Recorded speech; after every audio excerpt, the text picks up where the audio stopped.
প্রশ্নটা হচ্ছে যে তাহিয়াতুল ওযু, এই নামাজটা কি ওযু করার সাথে সাথে পড়তে হয়, নাকি যদি আমি 10-15 মিনিট বা অনেকক্ষণ পরে পড়ি, কোনো কাজ যদি থাকে, তাহলে কি এই নামাজটা হবে নাকি? আচ্ছা জি ইনশাআল্লাহ। আচ্ছা জি ইনশাআল্লাহ।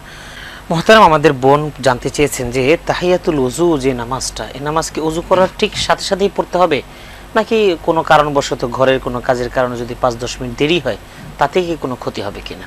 তাহিয়াতুল ওযু ওযুর পরেই পড়তে হয়।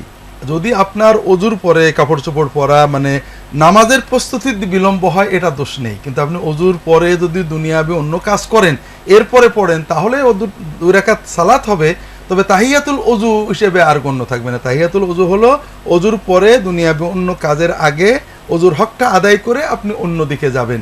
এই সালাত নফল, আপনি যদি দেরি করে পড়েন আপনি নফলের সওয়াব পাবেন, তবে তাহিয়াতুল ওযু ওযুর পরপরই পড়ার কিছু ফজিলত কমে যাবে।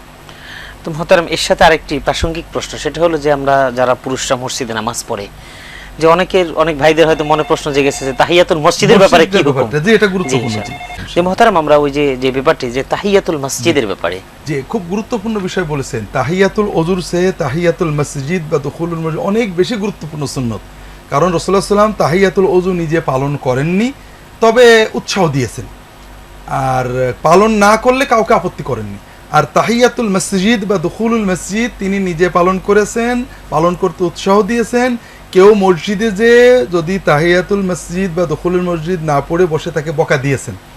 এই জন্য রাসূলুল্লাহ সাল্লাল্লাহু আলাইহি ওয়াসাল্লাম অত্যন্ত গুরুত্বপূর্ণ সুন্নত হলো যে আমরা মসজিদে ঢুকে হয় অন্তত 2 রাকাত তাহিয়াতুল মসজিদ দুখুলুল মসজিদ পড়ব, অথবা যে কোনো সালাত সুন্নতে মুআক্কাদা অথবা ফরজ নামাজে দাঁড়িয়ে যাব।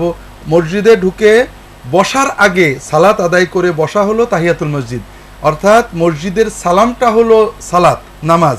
কোনো নামাজ না পড়ে বসার অর্থ হলো মাজলিসে যেয়ে সালাম না দিয়ে বসে পড়া, আর এটা একটা বেয়াদবি, মসজিদের সাথেও বেয়াদবি। এই জন্য আমরা সবাই চেষ্টা করবো, মাকরুহ তো হলে সেটা ভিন্ন কথা, নইলে মসজিদে যে আমরা অনেকেই সময় থাকা সত্ত্বেও আগে বসে পড়ি, অনেকে বসার পরে আবার তাহিয়াতুল মসজিদ পড়ি, অর্থাৎ মাজলিসে ঢুকে বসে ভাই কেমন আছেন গল্প সল্প করে এরপরে আসসালামু আলাইকুম সালাম দেওয়ার মতো অবস্থাটা হয়ে যায়। আসলে সুন্নত হলো, রাসূলুল্লাহর নির্দেশ হলো, নিজের কর্ম এবং নির্দেশ যে মসজিদে ঢুকে বসার আগে সালাত আদায় করতে হবে। এটা খুব গুরুত্বপূর্ণ সুন্নত, আল্লাহ তাআলা আমাদের পালন করা তৌফিক। মুহতারাম, যদি এরকম হয় একজন ওযু করেছে, ওযু করার সাথে সাথে মসজিদে ঢুকেছে, তাহলে এখন তার দুটো জিনিস চলে আসছে, তাহিয়াতুল ওযু তাহিয়াতুল মসজিদ। এখন যে 2 রাকাত নামাজ পড়লে সেই 2 রাকাত সালাত আদায় করলে তাহিয়াতুল মসজিদ এবং তাহিয়াতুল ওযু দুটোই হয়ে যাবে। আলহামদুলিল্লাহ।